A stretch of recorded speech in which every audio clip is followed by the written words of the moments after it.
welcome back to the Wellness Paradox podcast. I'm so grateful you can join us on this journey towards greater human flourishing.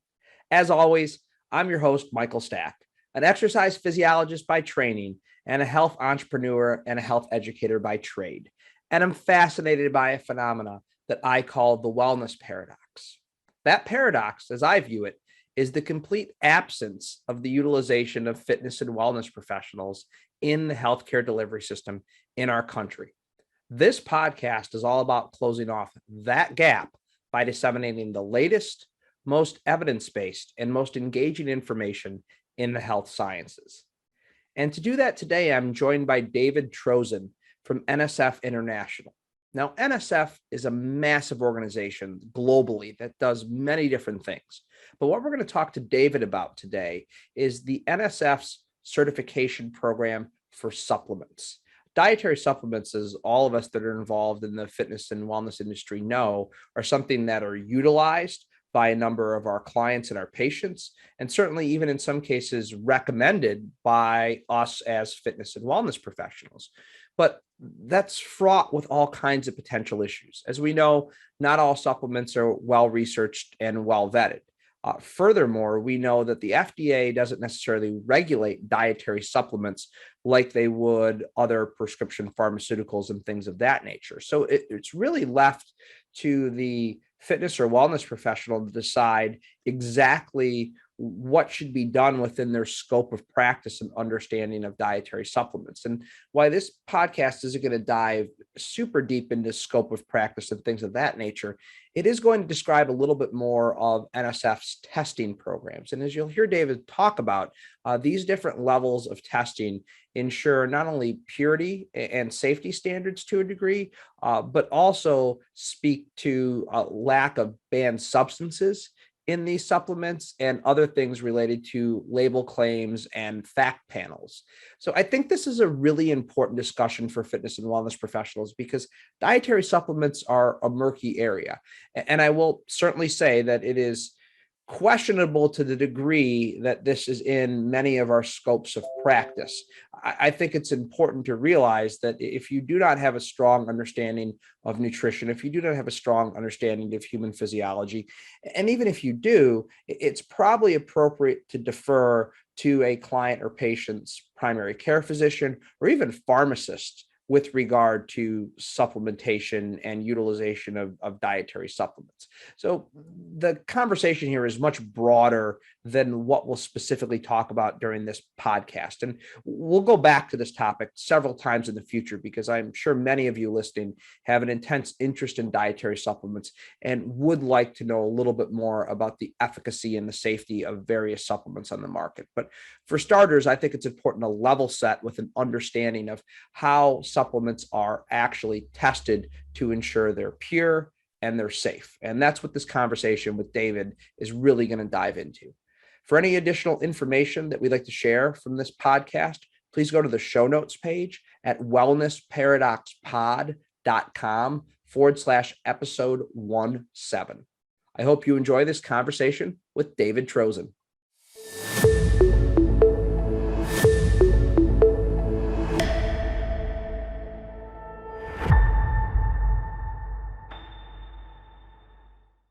All right, everyone. I'm here with David Trosin from NSF International. Super excited to have you on the podcast, David. Thanks for being here.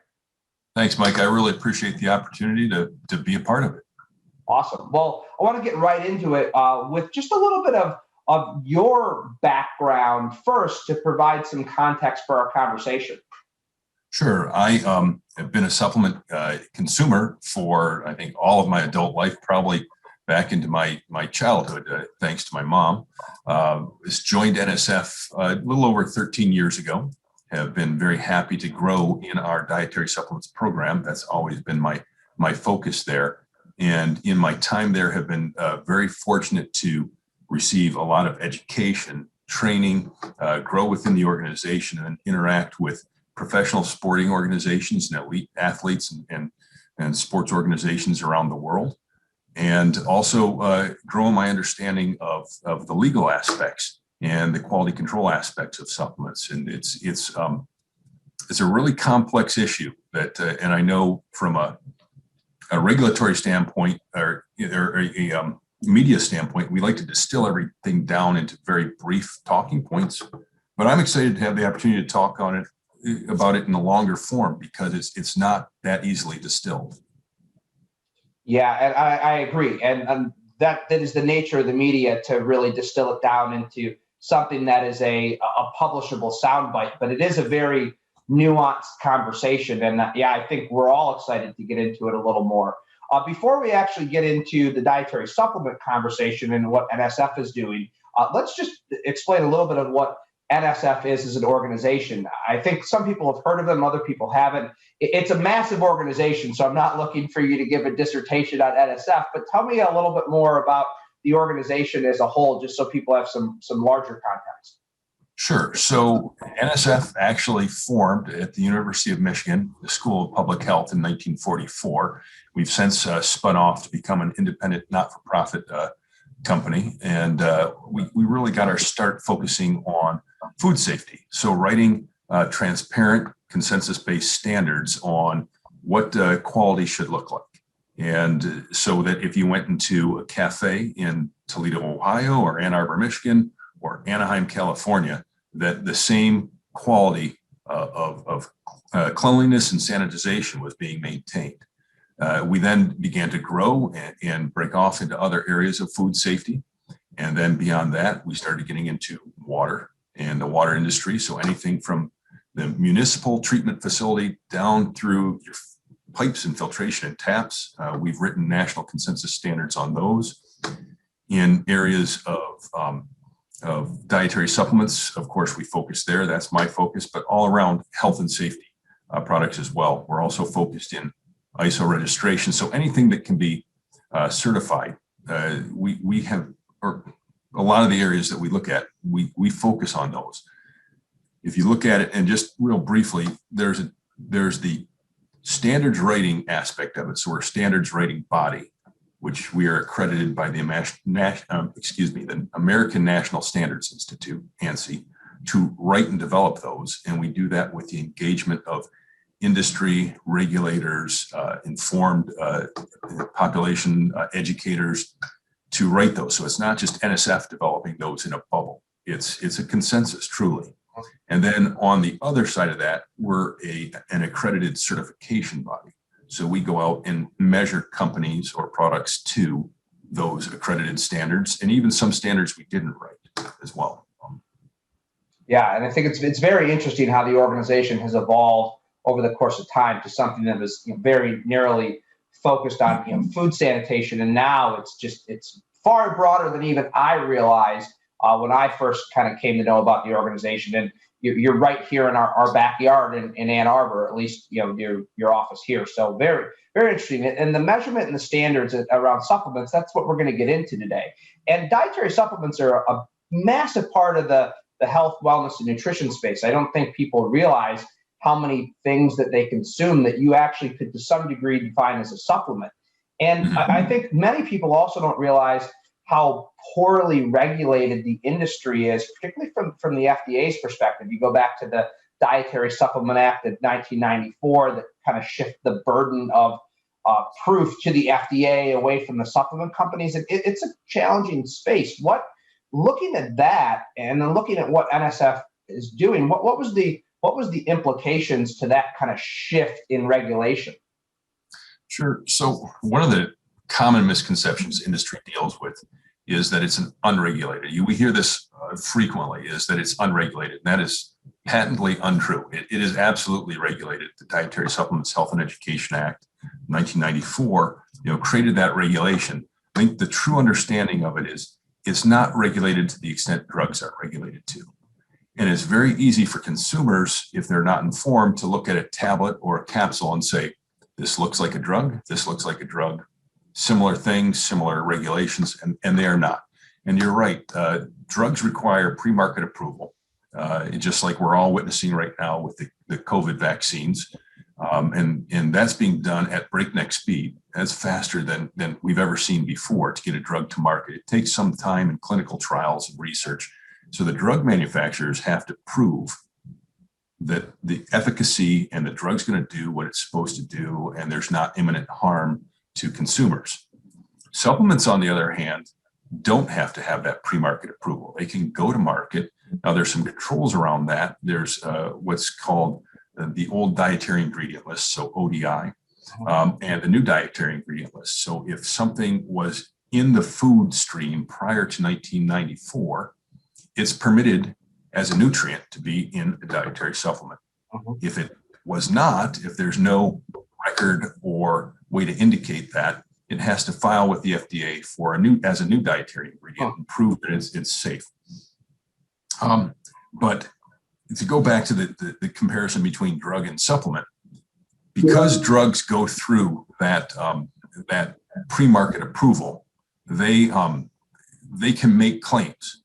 This will relieve pain or other things it'll do from a commercial standpoint on through the non-over-the-counter.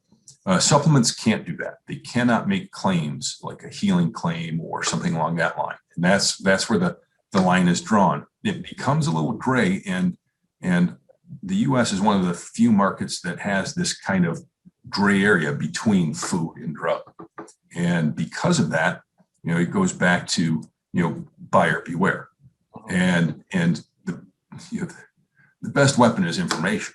And the more informed a consumer is, the better it is, the more accountable we hold brands. And when they see a supplement that's making a drug-like promise, that should be your first red flag. Yeah, I'm struck by something you said there about that drugs can make claims, whereas supplements can't so much do that, because it certainly sounds like a lot of supplement manufacturers make claims as to the efficacy of their product. Yet I understand that there definitely is a distinction, like clinically. Explain how a supplement company can possibly say, hey, this product can help you with improving your endurance performance or helping with anxiety. How can they make that claim without being a drug? Well, it's so they can't make curative claims. So they can't say heals or relieves, but they can say things like supports. And that's because there is a lot of science behind supplements. There has been a lot of work and study. So, for instance, if I showed you the handful of supplements I take in the morning and then another handful in the evening, I consume fish oil. I do that to support my heart health. There's a lot of science behind the fact that diet rich in omega-3s is good for a healthy heart. And so they can make claims along that, but you can't say, if I take fish oil, it will eliminate the risk of heart attack. And therein lies the difference. And if you look at it, and even if you go back a number of years, Cheerios found themselves in trouble because they were making cholesterol reduction claims. And the FDA went after them and said, you can't do that. You're acting like a drug. And so was stopped like there at that point. And therein lies the difference. I don't know if that is clear enough. So what it sounds like you're saying is like a drug can almost make a curative or a treatment-based claim, as you said, whereas a supplement can support or might help with, but isn't necessarily been vetted well enough to say that this does in fact result in this outcome. Right. And that's not to say that supplement companies don't go through clinical trials, but they're not required to. So it's a choice to make that investment. Some of the very best of the best take a lot of extra steps, but there's this whole range of quality. And you're right. It is on the FDA to catch them rather than the company to prove it. And so how do you know? And there's I work with some of the finest companies in the world. So I've been in some facilities that are just immaculate and amazing. I've been in other facilities I wouldn't eat out of their vending machine, let alone consume something they produced. Right. And because there's this amazing range, and we have this media approach to, if it bleeds, it leads, and you've never turned on the news and said, hey, everything went great today. It's always, we want to go to the worst of the worst. So if you look at the industry, there are some really good players and there are some really bad players. The industry in and of itself is judged by the least of them. Yes. And that's, it's how do we get from where we are to eliminate those players, to educate consumers so that it's clearly obvious what makes a good supplement and what is a risk.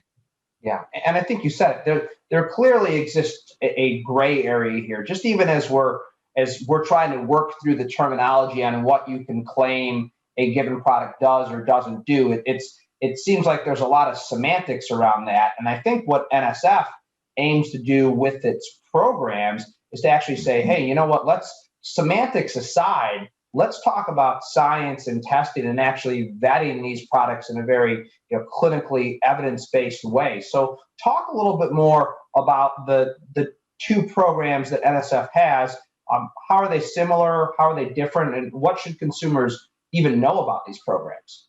Sure. So I'm actually going to roll it back a step further beyond that, because we actually have three programs, but one's more business focused, industry focused, and the other two are more consumer facing.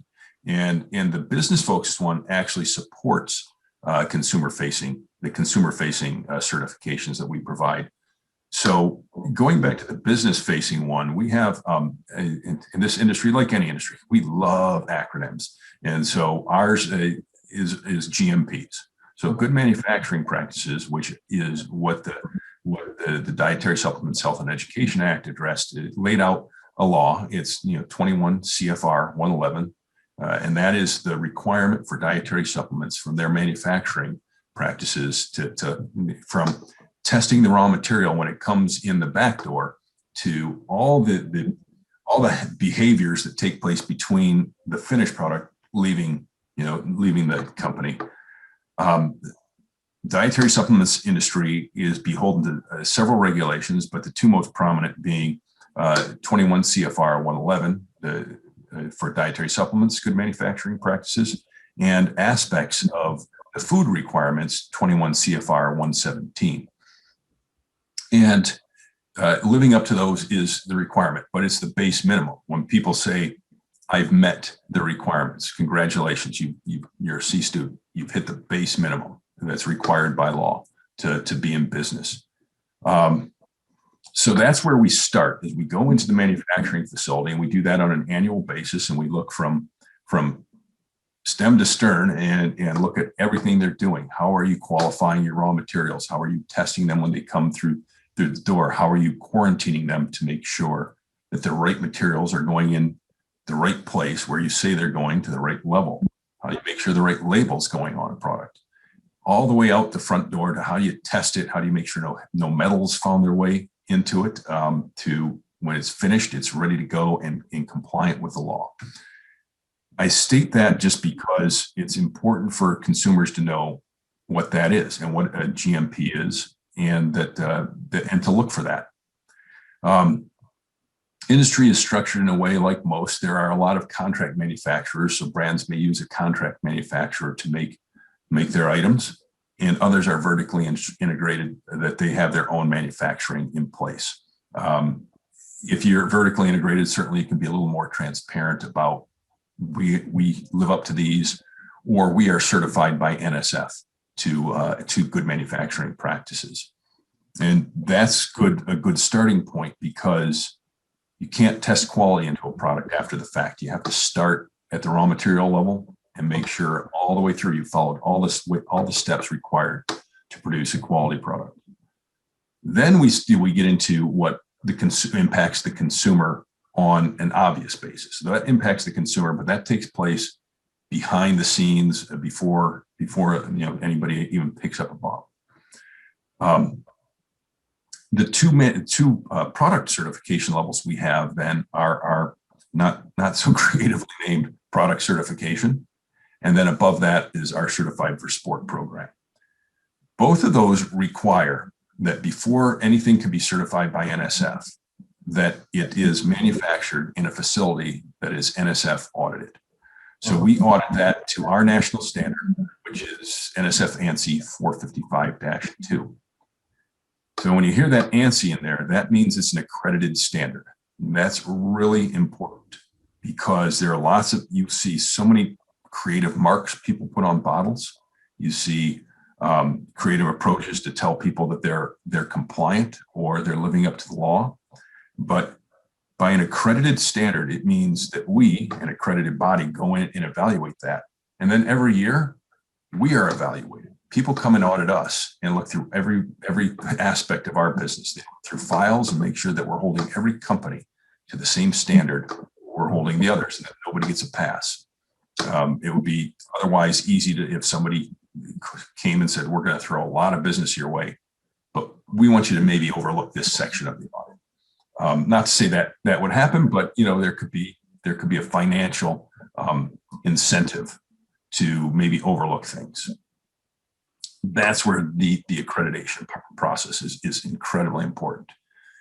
Also, when the standard is written, it's governed by a joint committee. And that joint committee has 21 seats. NSF holds one of those seats.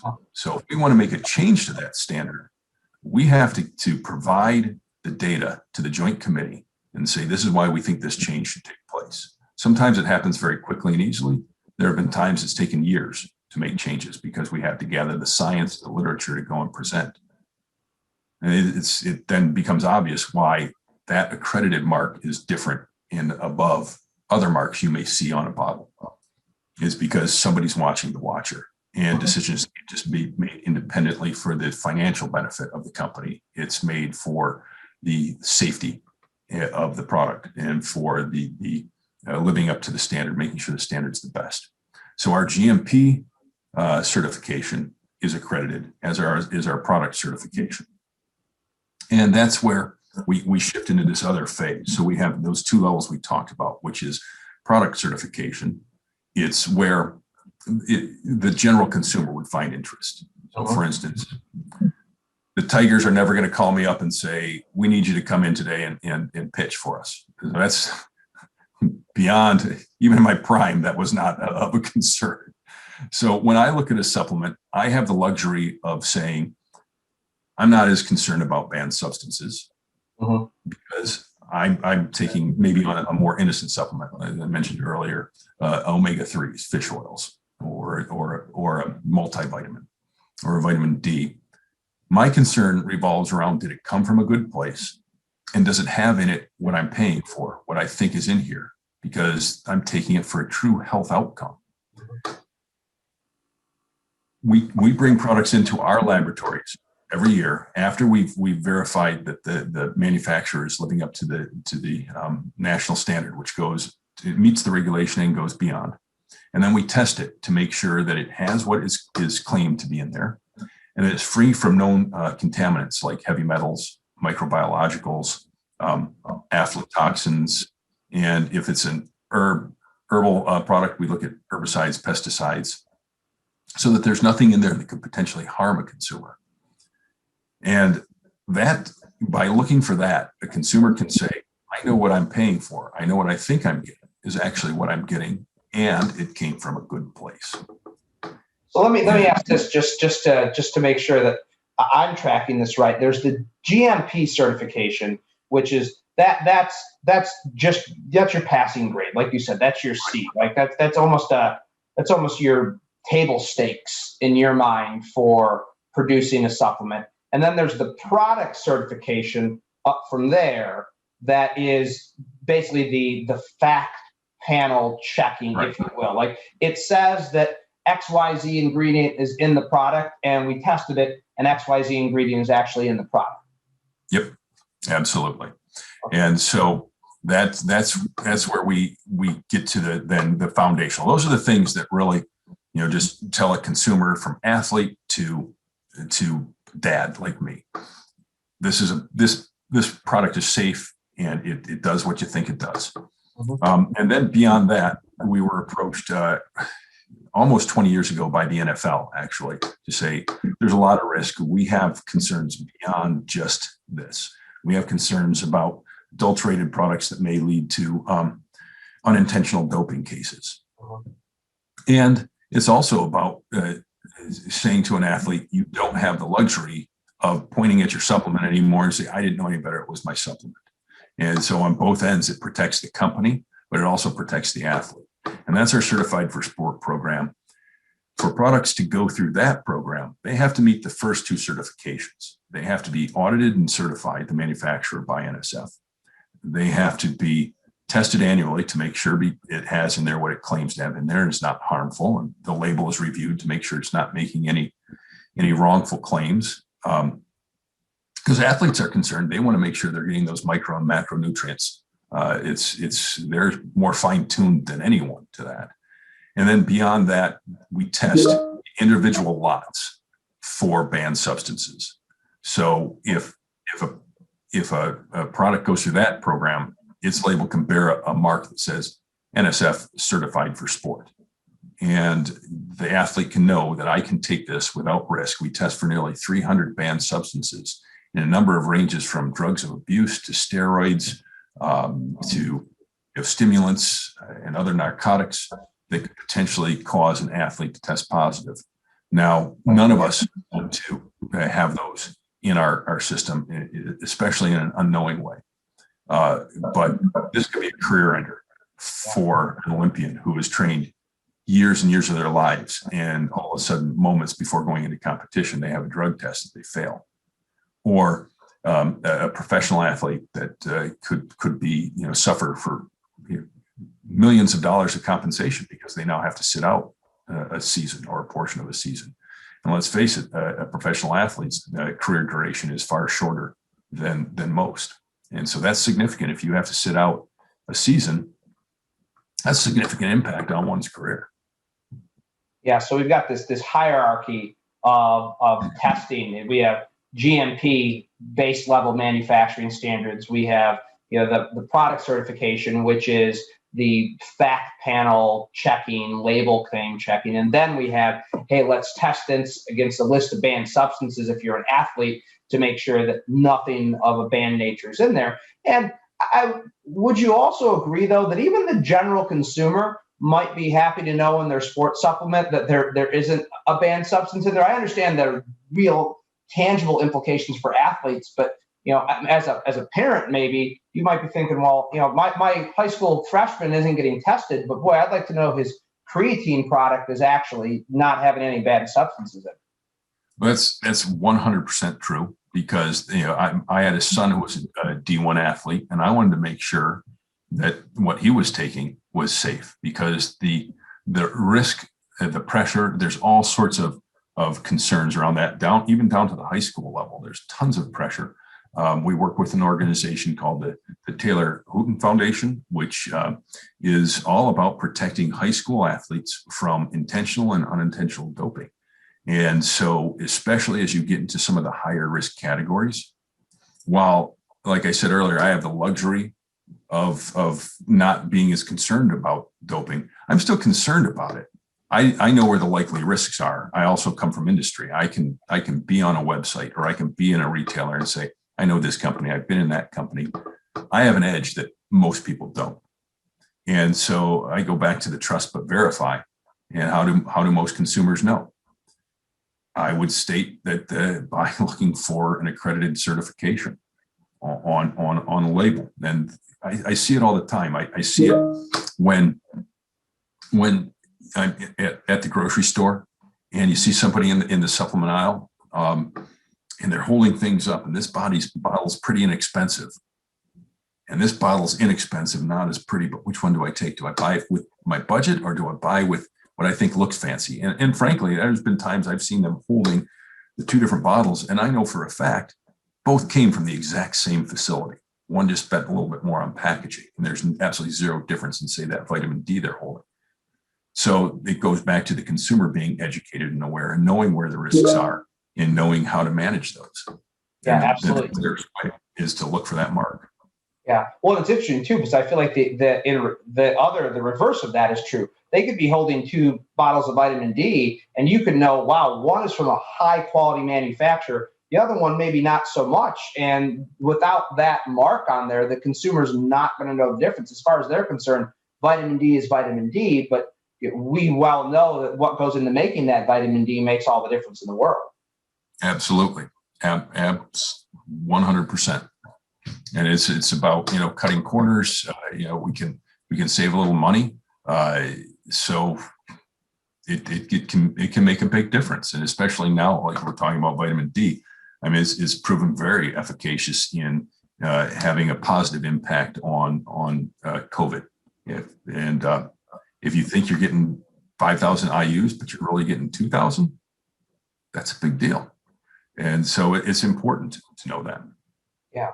And I think it's interesting when we talk about the framework of the three different levels you've set up, but it even becomes more, I think, compelling when you start to put it into real world scenarios, like looking at the vitamin D to help with the mitigation of COVID symptoms. But I know in particular that NSF has found some particularly alarming information about weight loss supplements. Weight loss supplements are a massive multi-million-dollar industry, and setting the efficacy of those supplements aside, which is a separate conversation, and just simply talking about what you found. Talk a little bit more about this, because when I heard about this, even I kind of was taken aback. Yeah, it's really, here again, I just keep hitting the drum of consumer awareness and consumer education, and not being a society of, wanting the easy way out. And we want to buy a lottery ticket for $2 and get a $100 million return on investment. And I think people often treat their health the same way. We consume healthcare like no other product we consume. We put more thought in how we buy our cars, our running shoes, than we put into our healthcare. And it's alarming. What I would say is there is some bad stuff out there, but knowing where the potential risk is. And so there's really, in my mind, if you were to say, round up the usual suspects, just because somebody's in this area doesn't mean that they're bad, but it presents a higher risk than, say, something a little less risky, like we talked about, vitamin D or fish oil. So when we look at weight loss, that would be probably the first one I would look at and say, there's potential red flags here. The other is sexual health, and particularly male enhancement. And then people generalize, sports fitness, but there's different concerns. So if we're talking about a protein powder, you're probably at greater risks of it doesn't have the actual amount of protein I think I'm getting, or did they cut it with amino acids and it passed the nitrogen test? And so now I thought I was getting this many grams of proteins. I'm really getting half as many grams because it was a cheaper way to approach. Well, it's not going to harm your health, but it's certainly going to impact your macros. Mm-hmm. But then you start to look at other aspects of the sports supplement area, and that could include pre-workouts, hyper energized products, hyper caffeinated and other things, or mass builders, muscle mass builders, and there the risk kind of exponentially goes up. We found some real scary things in some products, and I don't want to, create the situation, if we say, there's the boogeyman, and we all have to be aware of the boogeyman constantly, but also understand where the likely risk is there. As I said, as a consumer and athlete, you don't want this harmful adulteration in anything. But where is it more likely to show up? It's more likely to show up where there are things like big energy promises, big muscle gain promises. If it's making promises like it's going to work like a drug, or it's going to help you lose weight immediately, look, there's a surefire way to lose weight, and it's not taking a pill. There's a surefire way to have muscle gains, honestly, and if it's making that promise, you need to be aware there could be something in there that you didn't want, and it could have ultimately very harmful effects. We have found, one of the things we're seeing, or we have seen in the past, we found steroids in products because they make that promise. In one situation, this was an extreme situation. Actually, in one situation, we found cocaine.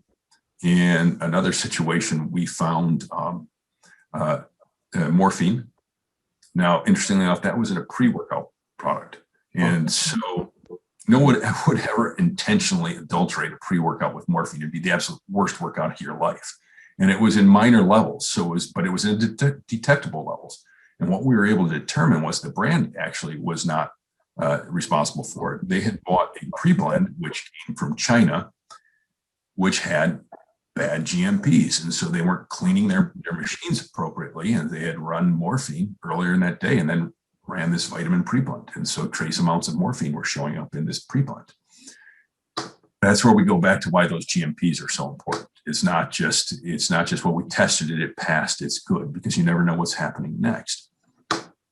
One of the things we're finding most right now are Sarms.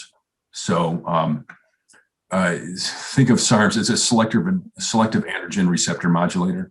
So whereas a steroid might broadly attach to these androgen receptors, Sarms are, just like the name would indicate, they're selective. So they may go to a specific tissue. They're being researched right now for bone growth or muscle growth. There's some clinical trials going on that may be helpful for wasting diseases, but they're also finding their way into supplements. And when we're seeing a lot of positive tests for athletes right now, it's in this area. And some of it could be intentional. A lot of it could be unintentional because it's finding its way into some products that are an issue. So that's one thing we're seeing. And then right prior to that, there was an issue about a pre-workout, and there was an ingredient they were saying came from geranium, and it's dimethylhexanamine, DMAA. It was not coming from geranium. As one of our scientists, John Travis, put it, if this is coming from geranium, we'd be able to see the geranium fields in China from outer space, because you can't extract to that level. You just need so much geranium. At the end of the day, it was coming from an antihistamine and that had been taken off the market in the 1950s, and it had a molecular structure that was very similar to methamphetamine. So the problem with that is a lot of, especially young athletic, in particular males, if one's good, two's really good, this makes me feel great. It resulted in a number of liver failures. It resulted in several deaths that were traced back to the product. So that's when it's just a hypercritical situation. And so this is why we have to be vigilant and make sure that the bad players don't have an avenue to get to market. Yeah, well, and I think you said it. I think that we don't want to make the boogeyman bigger than what he is here. But it is about being informed. It's about realizing that if we're putting this in our body, it's the same concerns we have over any medication we put in our body needs to be the same concerns we have over the dietary supplements we use. And there's not that level of mandated regulation like exists with pharmaceuticals and supplements. And that's why these types of programs are so critically important to inform the consumer. Mm-hmm. Yep. I couldn't agree more. Now, as I'm listening to this, and I'm a supplement user myself, and I know a little bit about this, but as I'm listening to this, even if I wasn't a supplement user, I'd say, well, man, shouldn't every supplement company be doing this? This just seems like not just the GMP seems like table stakes, but everything seems like table stakes here. I don't want to be the supplement company that accidentally bought the premixed blend from China and there was accidentally morphine in it. That's mortifying to me. So every supplement company isn't doing this. And I just think, the question is, why is that? Why do you feel that's the case? And then the follow-up question that is, the supplement companies that are doing it, what's driving that decision? Well, it's, there's a varying range of degrees. One of the barriers for companies to do it is it's not inexpensive and it's not without effort. But it's not unreasonable either. It's not so expensive that somebody shouldn't be able to invest in that. One of the reasons companies avoid it is they look at quality as a cost rather than an investment. So they would say, that we want to minimize this. And if we go looking for problems, we just may find problems. And so they avoid that investment. And another is some brands truly believe that their name speaks the quality messaging necessary. And some consumers accept that. But how do you know? I mean, here again, it's a trust but verify. It's requiring brands to go out and prove it to me. We see all sorts of things. One of my favorites is you'll see on websites, we are FDA registered. To become FDA registered requires you to fill out a form. All that means is you've made the FDA aware of your presence. It doesn't mean they came into your facility. It doesn't mean they've inspected you. It just means you filled out a form and made them aware of your presence. And so, but people throw that around as if they've accomplished something. And that's, if consumers were aware, they'd call the company and say, that means nothing to me. How do you prove your quality? You prove it to me. And if consumers became educated, if they just simply stopped buying that, it goes away. The problem gets solved very quickly. It's just very difficult to get people educated. You get questions like, well, what can I take to lose weight? Going back to the weight loss category. Well, start with your diet and then get off the couch, move, exercise, lift some weights, walk around the block. That's how you start. Because if you're not doing those things, all the supplements in the world won't help you at all. Yeah, and I think it is definitely part of all of our psyches to sometimes look for that magic bullet. And I guess to some degree that's okay if the magic bullet isn't going to harm you. But I think the point that you've made here in some cases that certainly there's the very real risk of physical harm, but slightly off topic, and not that I want to go too deep down this rabbit hole, but there is the psychological aspect of it too, where you spend your hard-earned money in some cases on something you think is really going to work, and then it does nothing for you, and then you just get caught in this just vicious cycle of failure, bouncing from product to product to product. 100%, and it just becomes this is my destiny. I'm doomed to be here, and then you have these moments of hope. Well, I'll try that. I saw that infomercial. That looks great. But at the end of the day, I would ask myself, if I'm not committed to eat a healthy diet, to really analyze and eat appropriately, and abs are made in the kitchen, not in the gym, but then to go that step further and do the things, do some resistance training, get into a facility and move some weights. The only bad workout is the one you miss. If you're not willing to do that, the only thing you're going to place you're going to lose weight if you start investing in that is your wallet, because it'll be this, like you said, this cycle of failure and psychological setbacks.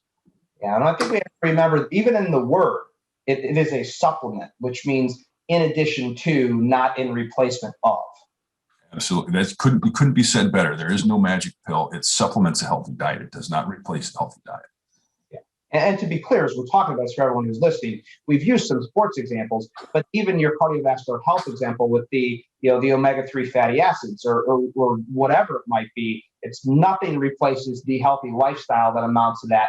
That's just a good adjunct, a good supplement to all the other very healthy things you do. 100%. So you have a chance to see this whole ecosystem globally because of what you do with NSF. And I'm very much a person that likes to look at the positives and the bright spots. And we've definitely talked about the dark, shadowy side of the industry. But what's going on that you see that excites you about the industry and really suggests that we are moving in a good direction in certain pockets? Well, I think that's a great note to hit, because, like you said, we don't want to focus too much on the boogeyman, like we mentioned earlier. I mean, there's a lot of great companies, a lot of great products. Clearly, I wouldn't be, an avid supplement consumer if there weren't. And so there's just so much good about the industry, and so many companies that are passionate, care about their customers' health, care about producing a good product that is safe for people. What we're seeing in particular recently is a lot more retailer engagement, where they almost used to be on a planet of their own. They've come together. There are groups that we actually launched, and then actually it went independent from us, called the Global Retailer Manufacturers Alliance, where some of the top retailers came together and said, we're going to compete on store presence and location and offering, but we're not going to compete on safety and quality. And so we're going to agree as a group, this is the level we're going to set. And that's where we created that new enhanced GMP, the 455-2 that I spoke of. There's also a GMP in there for cosmetics and for over-the-counter drugs. So retailers have come together and said, let's set the safety bar. We're going to work with industry, and we're all going to agree on what we're going to do to assure safety. That excites me, because there's a lot more conversation around quality. And here again, if the retailers are being cautious about what they're offering, If the consumer gets really aware, educates themselves, takes those steps and knows, hey, if they're making a big promise like a drug, I probably should be concerned here, red flag. That means those products stop getting purchased. There's always going to be the fringe. There's always going to be some website that somebody can go to and find it. But those companies tend to go away if there aren't a bunch of people looking for that elusive, I don't have to put in the work. Here's this thing that's just gonna work like a drug. Hey, if it's working like a drug, it's probably a drug. And that's where ultimately it's when people say, well, I took an adulterated supplement, technically it's what it is. It's a misbranded drug at that point. It's not a supplement any longer. Once a drug gets in it, it's a misbranded drug and it should be off the marketplace. Yeah, I think that's very exciting about retailers. I think that's to know that industry, it's understandable when science wants to set the standard, because I think as science people, we get that. But when industry says, you know what, we're going to play that same game as you're playing, then that starts to raise the bar for everyone. Yeah, absolutely. And, in this day and age, information is so readily available. I mean, it's never been easier to get your hands on information or to be able to contact a company through their website or their social media. If people are getting informed and we're expecting more, we're demanding more, get engaged, ask questions, call the company and ask them, make them prove it to you. And then be confident that you're making the right decision for your consumption. Yeah, well, on that note, because we're talking about the consumer being informed here. If I want to be an informed consumer to know that my product has actually been vetted through these channels, where can I go? What should I look for? There's certainly things on the label. I believe NSF has some databases that you can access as well, if I'm not mistaken. That's the beautiful thing about it. An accredited certification like ours is it's all public information. You can go to our website, which is nsf.org. On the top right of the website, there's a box that says search certified products and systems. If you go, you'll see all of them. I mean, all the categories will be there. So if you scroll down to nutritional products, you can look at what facilities we've audited. You can look at what products we've tested for both programs we described, and it's readily available there. Beyond that, if your focus is on banned substances, we have a standalone URL for that. It's nsfsport.com. It's free for anyone. I mean, the professional and elite athletes go and use it, but the everyday consumer can go there, and it lists everything that's certified for sport. It lists every lot number that was tested, or if all lots are certified, it'll tell you all. And even beyond that, we have a free mobile app for Android and iOS that people can download, and they can take their phone and scan the code on the bottle, and it'll tell you this is green light, good to take. This is certified. And so the information is readily available, and we encourage people to go out and ask those questions and find that information. Great. And I will link up to those specific things in the show notes so everyone has easy access to them. And I'll also make sure I link up to the mobile apps. Boy, it doesn't get much simpler than that. Then scan the barcode and see if it's in the database. That's right. When somebody said I didn't know, I said, well, that's on you, because it's out there and it's easy to get to. Yeah, that's great. And great free consumer resources. I think that's the important thing. So you don't need a subscription to a website. This is something that you can access at your fingertips at any time. Absolutely. David Trosin from NSF, thank you so much for joining us. I feel like we could probably talk for hours about some of the subtle scientific nuances here, but great resources that I'll link up to in the show notes. And I really appreciate you taking the time to chat with us. Thank you, Mike. It was a real honor to be here. Well, I sure hope you enjoyed that conversation with David as much as I did. If you found it useful and informative, please share with your friends and colleagues. Those shares really do make a difference for us. Any information that we'd like to share from this episode can be found on the show notes page at wellnessparadoxpod.com/episode 17. Please be on the lookout for next week's episode when it drops on Wednesday. And don't forget to subscribe through your favorite podcast platform. Until we chat again, please be well.